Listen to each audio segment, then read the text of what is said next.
Wang Wei was a Tang dynasty poet that lived between 699 and 759 CE. Midway through the An Lushan rebellion, against the backdrop of his country estate and the nearby Qingyuan temple, nestled in mountains and forests, he wrote this poem, Deer Park. Well, Wang Wei wrote something like this. Here's the problem. A poem written in Middle Chinese over 1,500 years ago is very different to modern Chinese, let alone English, which is a fundamentally different language. The result is over 19 different translations of the poem, each of which can significantly alter the meaning and intent behind each character. Even the title, Deer Park, Deep Park, or Deer Enclosure, is up for interpretation. The poem as it was written is in itself a translation of a kind. Is Deer Park a physical place? A forest clearing in the Chinese mountains where Wang Wei sat and wrote this poem? It's a translation, then, or the physical experience of that space into the written imagination. The title Deer Park may also not be referring to a forest clearing, but to the Deer Park in Sarnath, India, where the Buddha first preached his teachings. If so, then it may be a translation not from the material-bound world, referred to in Taoist philosophy as you, but an immaterial, formless, and transcendent realm, referred to as Wu. To truly understand and embody what Wang Wei experienced may require our realization of the Four Noble Truths, and to travel the Eightfold Path to reach enlightenment. Unfortunately, we don't have time for this today, but there may be another way.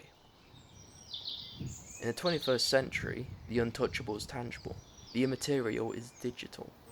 When we imagine a forest, we don't have to write it down anymore, we can share it, capturing a moment of it through photos and videos.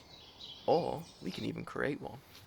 There are countless depictions of forests in video games, made of brown blocks, polygonal leaves, and grass textures.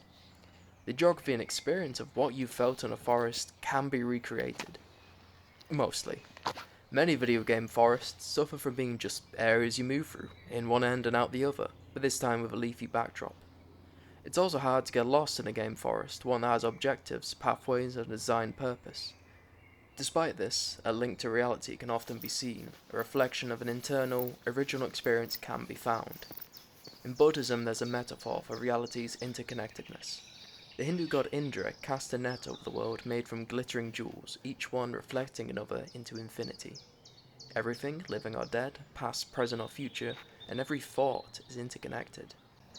The designers and concept artists of the game create digital environments, which are shaped by the experiences of themselves and others, as well as the media they've been exposed to. The creators of Skyrim, for example, made exaggerated fantasy tombs and dungeons based off of real Norse burial mounds, and you can see the echo of that inside of them. With digital technology, you can create these locations, walk in those tombs, and fight walking skeletons or giant spiders. Like I said, Skyrim's burial mounds are a reality made into fantasy, translated to something bigger, bolder, more exciting. Theatre is, from one viewpoint, an earlier effort at translating the written into reality. The playwright's scripts and characters are taken from the page and brought to life on stage. How much is brought across and how much is intended to can vary wildly. In A Streetcar Named Desire, Tennessee Williams writes as much detail as possible, even describing the lighting used in the scene. Others, like A Happy Life by Charles Mee, may not even give their characters names. Negative space is left, deliberate emptiness, but not the emptiness of nothing. There's a Chinese concept, Kongbai, literally meaning white space or blank space. Kongbai is space left for the unsaid, unpainted, the inexpressible parts of our world. It's a cup yet to be filled, the silence before and after sound, always full of potential. Concept Wang Wei was familiar with. Poems, like certain paintings, are full of blank space.